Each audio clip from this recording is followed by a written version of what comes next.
नमस्कार दोस्तों, स्वागत है आप सभी साथियों का एक स्मार्ट स्टडी पर।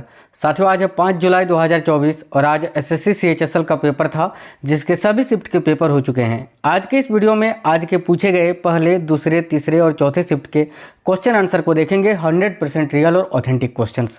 साथियों, आपको बता दें, आज के बाद अभी 6 और 7 जुलाई को आपका पेपर नहीं है। अब आपका पेपर जो है 8, 9, 10 और 11 जुलाई को है। ठीक है, तो अभी 2 दिन आपका गैप है, उसके बाद 8 तारीख से आपका पेपर स्टार्ट होगा। ठीक है, तो चलिए फिर देखते हैं आज के पूछे गए क्वेश्चन आंसर। वैसे आपका पेपर कब है और किस शिफ्ट में है, जिनका पेपर अभी नहीं हुआ है वो आप हमें कमेंट बॉक्स में कमेंट करके बता दीजिएगा। देखिए, सबसे पहले शुरू करते हैं आज के चौथे शिफ्ट से। ठीक है, तो 4th शिफ्ट में जो क्वेश्चंस पूछे गए थे वो पहले देखते हैं। जैसे कि क्वेश्चन आपसे ये पूछा था कि 13 ताली या इसको 13 ताली भी बोलते हैं, 13 ताली। ठीक है, 13 ताली या 13 ताली, ठीक है, नृत्य का संबंध किस राज्य से है? तो साथियों, इस क्वेश्चन का राइट आंसर आपका राजस्थान हो जाता। आई होप आप सभी ने बिल्कुल करेक्ट किया होगा। एक क्वेश्चन था, पांडिचेरी के वर्तमान में मुख्यमंत्री कौन है? तो देखिए, पांडिचेरी के वर्तमान में मुख्यमंत्री एन रंगास्वामी जी हैं, जो कि कांग्रेस पार्टी से हैं। ठीक है, तो देखो इस क्वेश्चन का करेक्ट आंसर आपका एन रंगास्वामी हो जाता। आगे देखिए, आगे आपसे क्वेश्चन पूछा था, वर्तमान में यूपीएससी के अध्यक्ष कौन है? ये क्वेश्चन आज 2 शिफ्ट में पूछा गया है साथियों। तो देखिए, वर्तमान में यूपीएससी के अध्यक्ष यानी संघ लोक सेवा आयोग के अध्यक्ष कौन है? तो याद रखिएगा, इसका राइट आंसर आपका मनोज सोनी हो जाता। आगे देखिए, आगे एक क्वेश्चन आपसे ये पूछा था, मौलिक कर्तव्य जो है फंडामेंटल ड्यूटीज किस समिति की अनुशंसा पर पारित किया गया था? तो मौलिक कर्तव्य की बात करें तो सरदार स्वर्ण सिंह समिति की अनुशंसा पर ये जो है लागू हुआ था। मौलिक कर्तव्य की बात करें तो इसको 42वें संविधान संशोधन अधिनियम के द्वारा भारतीय संविधान में जोड़ा गया था। इसको रूस के संविधान से लिया गया है और ये भारतीय संविधान के भाग 4 का ए में वर्णित है। और अनुच्छेद पूछे तो अनुच्छेद 51 का ए में याद रखना। ठीक है, कितने मौलिक कर्तव्य हैं? तो 11। आगे देखिए, नेक्स्ट क्वेश्चन आपसे पूछा था, एक बास्केटबॉल में बॉल का वजन कितना होता है? अब साथियों देखिए, बास्केटबॉल का जो गेंद होता है उसका वजन लगभग 620 ग्राम का होता है। तो इसके आसपास जो भी आपको ऑप्शंस दिए हुए थे वो आपका करेक्ट आंसर हो जाता। एक क्वेश्चन था, पीली क्रांति का संबंध किससे है? तो अगर तिलहन आपके ऑप्शन में था तो तिलहन उत्पादन इसका करेक्ट आंसर होता। वैसे आपको बता दें, पीली क्रांति का संबंध जो है, देखिए, सरसों, मूंगफली, तिल, कुसुम, सोयाबीन, सूरजमुखी, अलसी, नाइजर और ओरंडी की फसलें से संबंधित है। तो इनमें से कोई एक आपको ऑप्शन जरूर दिया होगा जो कि करेक्ट हो जाता। अब बताना कि ऑप्शन में क्या था। आगे देखिए, क्वेश्चन ये था कि सरदार वल्लभ भाई पटेल का उपनाम क्या था? तो भाई, वल्लभ भाई पटेल का उपनाम आपसे पूछा था, जो कि साथियों करेक्ट आंसर हो जाता लौह पुरुष। देखिए, भारत का लौह पुरुष कहा जाता है सरदार वल्लभ भाई पटेल को। तो लौह पुरुष इस क्वेश्चन के लिए आपका करेक्ट आंसर होता। साथियों, सभी लोग वीडियो को लाइक जरूर कर देना। एक क्वेश्चन था, बेल्स किस खेल से संबंधित है? तो सिंपल सी बात है, क्रिकेट का जो विकेट होता है उसके ऊपर भी लगा होता है बेल्स। तो इसका करेक्ट आंसर हो जाता आपका क्रिकेट से। ठीक है, आगे देखिए, क्वेश्चन ये था कि कंपटीशन बिल 2024 ये कब पास हुआ था? अब ये क्वेश्चन मुझे सही से मिल नहीं पाया साथियों, अगर आप लोगों को याद है तो कमेंट बॉक्स में बताना। और क्वेश्चन अगर ऐसा था तो मार्च 2024 इसका करेक्ट आंसर हो जाता। ठीक है, आगे एक क्वेश्चन था, देखिए, अम्ल जब धातु से अभिक्रिया करता है तो क्या बनता है? तो या तो आपके ऑप्शन में लवण और हाइड्रोजन दिया होगा, या तो साथियों केवल हाइड्रोजन ऑप्शन में दिया होगा। ठीक है, ये ऑप्शन नहीं मिल पाया था तो ऑप्शन के अकॉर्डिंग आपको बनाना था। आई होप आपको साथियों लवण और हाइड्रोजन दिया होगा, जो कि करेक्ट आंसर हो जाता। या तो अलग से केवल हाइड्रोजन दिया था तो भी आपका करेक्ट आंसर हो जाता। आगे देखिएगा, आगे एक क्वेश्चन पूछा था, ये क्वेश्चन आज के 3rd शिफ्ट के क्वेश्चन से आपके। देखिए, संविधान के अनुच्छेद 361 का संबंध किससे है? ये आपसे पूछा था। तो भाई, अनुच्छेद 361 का संबंध साथियों राष्ट्रपति, राज्यपालों और राज्य प्रमुखों के संरक्षण से है। ठीक है, तो ये आपका करेक्ट आंसर हो जाता। आगे एक क्वेश्चन था कि दिसंबर 2023 तक अमित शाह भारत के गृह मंत्री के अलावा और कौन से मंत्री थे? यानी दिसंबर 2023 तक अमित शाह भारत के गृह मंत्री तो थे ही, साथ ही साथ वो और कौन मंत्री थे? तो भाई, सहकारिता मंत्री। अभी भी जो हैं अमित शाह भारत के गृह मंत्री हैं, साथ साथ सहकारिता मंत्री भी हैं। देखिए, क्वेश्चन था, खेलो इंडिया पैरा गेम्स 2023 कहाँ हुआ था? तो खेलो इंडिया पैरा गेम्स की बात करें तो ये नई दिल्ली में हुआ था। तो इसका करेक्ट आंसर नई दिल्ली हो जाता। एक क्वेश्चन था, कर्नाटक के वह मुख्यमंत्री कौन है जिनको पद्म विभूषण पुरस्कार दिया गया था? तो देखिए कर्नाटक के वह मुख्यमंत्री एस.एम. कृष्णा जी हैं साथियों, जिनको पद्म विभूषण दिया गया था। ठीक है, तो इसका करेक्ट आंसर आपका एस.एम. कृष्णा हो जाता। एक क्वेश्चन था, दिल्ली सल्तनत में राज करने वाला पहला वंश कौन सा था? तो भाई दिल्ली सल्तनत में राज करने वाला पहला वंश जो है गुलाम वंश था। और गुलाम वंश को हम देखिए मामलुक वंश के नाम से भी जानते हैं। तो मामलुक राजवंश आपके ऑप्शन में दिया हुआ था, जो कि करेक्ट हो जाता। 1206 से 1290 तक जो है इस राजवंश ने दिल्ली पर शासन किया था। एक क्वेश्चन था, राउफ नृत्य का संबंध किस राज्य से है? तो देखिए राउफ की बात करें तो ये जम्मू कश्मीर का साथियों एक लोक नृत्य है। तो इस क्वेश्चन के लिए करेक्ट आंसर जम्मू कश्मीर होता। एक क्वेश्चन था, 2011 की जनगणना के अनुसार सबसे कम लिंगानुपात किस राज्य का है? तो देखिए 2011 के जनगणना के अनुसार सबसे कम लिंगानुपात की बात करें तो ये हरियाणा राज्य का है साथियों। सबसे अधिक तो आपका केरल का है, लेकिन सबसे कम जो है ना ये हरियाणा राज्य का है। तो हरियाणा इस क्वेश्चन के लिए करेक्ट आंसर होता। एक क्वेश्चन था, भारत के किस राज्य में सबसे अधिक लोहा और मिनरल्स पाए जाते हैं? तो सबसे अधिक लोहा और मिनरल्स जो हैं ये भारत के उड़ीसा राज्य में पाए जाते हैं। तो उड़ीसा करेक्ट आंसर होता। और अगर आपके ऑप्शन में उड़ीसा नहीं था तो झारखंड करेक्ट आंसर होता, लेकिन अगर ऑप्शन में झारखंड उड़ीसा दोनों था तो फिर आपका करेक्ट आंसर उड़ीसा होता। आगे देखिए क्वेश्चन आपसे पूछा था, सर्किट में विद्युत धारा प्रवाह हो रहा है कि नहीं, इसको मापने के लिए किसका प्रयोग करते हैं? तो फिजिक्स का क्वेश्चन था। अमीटर इस क्वेश्चन के लिए आपका करेक्ट आंसर हो जाता अमीटर। एक क्वेश्चन था, भारत का जनसंख्या घनत्व कितना हुआ? तो देखिए 2011 के जनगणना के अनुसार संपूर्ण भारत का जो जनसंख्या घनत्व है वह साथियों 382 प्रति व्यक्ति वर्ग किलोमीटर। ठीक है, तो इसका करेक्ट आंसर 382 हो जाता। एक क्वेश्चन था, संगीता शंकर का संबंध किस वाद्य यंत्र से है? तो देखिए संगीता शंकर का संबंध जो है ये वायलिन से है साथियों, वायलिन वादक। तो वायलिन इस क्वेश्चन के लिए राइट आंसर हो जाता। आगे एक क्वेश्चन था, ब्रह्मांड की सबसे लंबी आकाशगंगा कौन सी है? तो भाई ये जो है साथियों, अगर आपके ऑप्शन में IC, ठीक है, IC 11101 दिया हुआ था तो ये आपका करेक्ट आंसर हो जाता। अब ऑप्शन में ये था या नहीं आज के थर्ड शिफ्ट में, आप हमें कमेंट बॉक्स में कमेंट करके बता दीजिए। एक क्वेश्चन था, भारत में हवाई परिवहन का राष्ट्रीयकरण कब किया गया?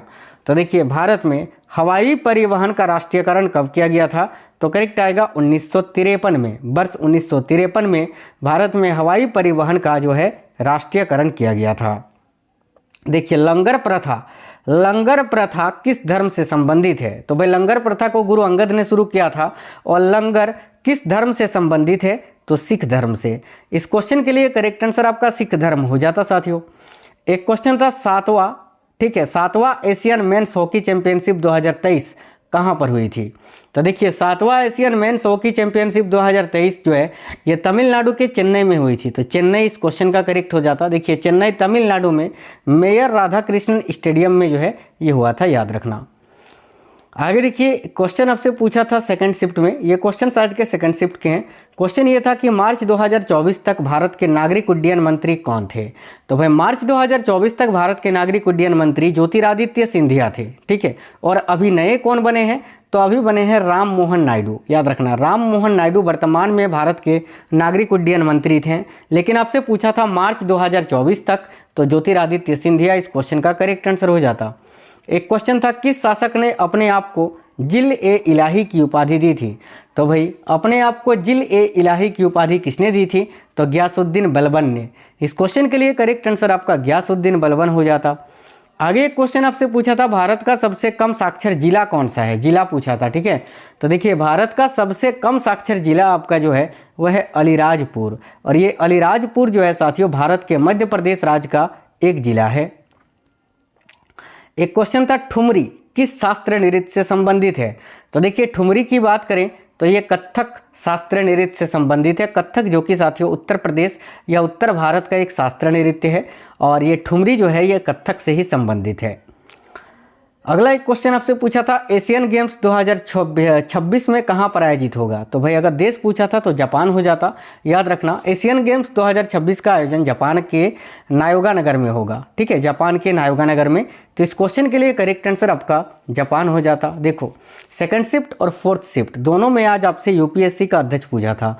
तो मैंने आपको जैसे कि बताया कि यूपीएससी के अध्यक्ष अभी कौन है, तो मनोज सोनी जी हैं। आगे देखिए क्वेश्चन था विधवा पुनर्विवाह अधिनियम, ठीक है, 1858 किसके समय में पारित हुआ था? तो लॉर्ड कैनिंग इसका राइट आंसर होना था, लेकिन बच्चे लोग का कहना यह है कि सर लॉर्ड कैनिंग नहीं था। तो लॉर्ड कैनिंग अगर ऑप्शन में नहीं था तो आपका ईश्वर चंद्र विद्यासागर होगा। ईश्वर चंद्र विद्यासागर जी के प्रयास से ही जो है ये विधवा पुनर्विवाह अधिनियम सक्सेस हुआ था। तो ईश्वर चंद्र विद्यासागर आपके ऑप्शन में था, अगर लॉर्ड कैनिंग, लॉर्ड डलहौजी ये सब ऑप्शन में नहीं था तो, ठीक है। आगे एक क्वेश्चन आपसे पूछा था महात्मा गांधी का जन्म कहाँ हुआ था? तो देखिए महात्मा गांधी का जन्म जो है ये गुजरात के पोरबंदर में हुआ था, ठीक है, पोरबंदर में। इनके जन्म की बात करें तो इनका जन्म 2 अक्टूबर 1869 को, ठीक है, गुजरात राज्य के पोरबंदर में हुआ था। अगला एक क्वेश्चन आपसे पूछा था भारत का संविधान कब अपनाया गया था? तो देखिए भारत के संविधान की बात करें तो इसको कब अंगीकृत किया गया था? तो 26 नवंबर 1949 को। तो 26 नवंबर 1949 करेक्ट आंसर होता। एक क्वेश्चन था गिव प्लास्टिक टेक गोल्ड किस राज्य की पहल है? तो जम्मू कश्मीर आपके ऑप्शन में रहा होगा, जो कि करेक्ट आंसर हो जाता। एक क्वेश्चन देखते हैं, आज के फर्स्ट शिफ्ट के क्वेश्चन सब देखते हैं, पहले शिफ्ट में कौन से क्वेश्चन पूछे थे। तो देखिए क्वेश्चन आपसे ये था कि पूछा था कि लवलीना बोरगोहेन का संबंध जो है वो किस खेल से है? तो भाई लवलीना बोरगोहेन का संबंध मुक्केबाजी से है साथियों, बॉक्सिंग से। तो इस क्वेश्चन का करेक्ट आंसर आपका मुक्केबाजी हो जाता। आगे एक क्वेश्चन आपसे पूछा था संयुक्ता पाणिग्राही किस नृत्य से संबंधित है? तो देखिए संयुक्ता पाणिग्राही जो है ना ये साथियों ओडिसी नृत्य से संबंधित है। ओडिसी जो कि भारत के उड़ीसा राज्य का एक शास्त्रीय नृत्य है। आगे एक क्वेश्चन आपसे पूछा था बृद्धेश्वर मंदिर कहाँ पर स्थित है? तो बृद्धेश्वर मंदिर अगर राज्य पूछा था आपसे तो साथियों तमिलनाडु हो जाता, और अगर एग्जैक्ट जगह आपसे पूछा था तो तंजौर हो जाता। तंजौर तमिलनाडु में ये बृद्धेश्वर मंदिर स्थित है, जिसको चोल शासकों ने बनवाया था। एक क्वेश्चन था वाइड शब्द का संबंध किस खेल से है? तो इसका करेक्ट आंसर क्रिकेट हो जाता। या फिर आपसे ऐसा पूछा होगा कि इनमें से क्रिकेट से संबंधित शब्दवाली कौन सी है? ऑप्शन में आपको वाइड दिया होगा, क्योंकि वाइड तो पूछा था। चाहे आपसे डायरेक्ट पूछे कि वाइड शब्द किस खेल से संबंधित है, या तो आपको ऑप्शन में दे रखा होगा, ठीक है। आगे एक क्वेश्चन था 2011 के जनगणना के अनुसार सबसे कम साक्षरता दर किस राज्य का है? तो देखिए 2011 के जनगणना के अनुसार सबसे कम साक्षरता दर की बात करें तो ये बिहार का है। तो बिहार इस क्वेश्चन के लिए आपका राइट आंसर हो जाता। आगे देखिए क्वेश्चन ये था कि भारतीय संविधान में मौलिक कर्तव्य किस संशोधन से जोड़े गए थे?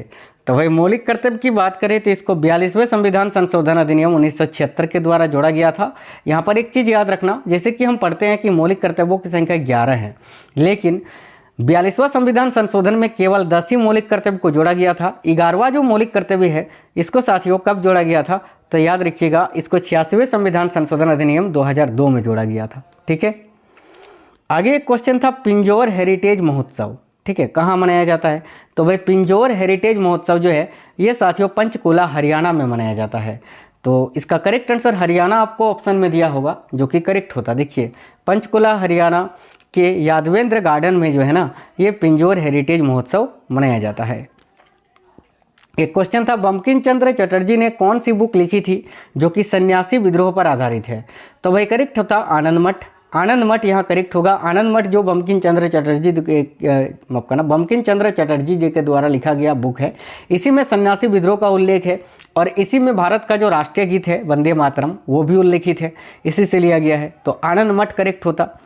एक क्वेश्चन था भारत का राष्ट्रगान किसने लिखा था? तो राष्ट्रगान अगर आपसे पूछा था ना कि भारत का राष्ट्रगान किसने लिखा था, तो रविंद्रनाथ टैगोर ने लिखा था, जो कि जन गण मन है। और राष्ट्रीय गीत जो है वंदे मातरम, इसको बंकिम चंद्र चटर्जी जी ने लिखा था। एक क्वेश्चन था निम्नलिखित में से कौन शास्त्रीय गायन से संबंधित है? ऑप्शन में शोभा मुद्गल आपको दिया होगा, जो कि करेक्ट आंसर होता। आगे एक क्वेश्चन ये था कि 2024 में भारतीय गणराज्य में ब्रिटिश उच्चायुक्त कौन नियुक्त किया गया है? तो देखिए 2024 में भारतीय गणराज्य में ब्रिटिश उच्चायुक्त कौन नियुक्त किया गया है? तो लिंडी कैमरून। तो लिंडी कैमरून साथियों इस क्वेश्चन के लिए करेक्ट आंसर होता। अब देखिए आपका पेपर जो है साथियों अभी 6 और 7 जुलाई को नहीं है, आपका पेपर अभी 8, 9, 10 और 11 जुलाई को 4 दिन बचा हुआ है, ठीक है। तो जिनका भी पेपर अभी 8, 9, 10, 11 को है उनके लिए एक्सपेक्टेड क्वेश्चंस के सेट आएंगे। आज भी एक आया है, उसको जरूर देख कर जाना आप जीके जीएस का, ठीक है। और बाकी आपका पेपर कब है और किस शिफ्ट में है आप हमें कमेंट बॉक्स में कमेंट करके बता दीजिएगा। तो साथियों चलिए फिर मिलते हैं नेक्स्ट वीडियो में, तब तक के लिए जय हिंद, वंदे मातरम।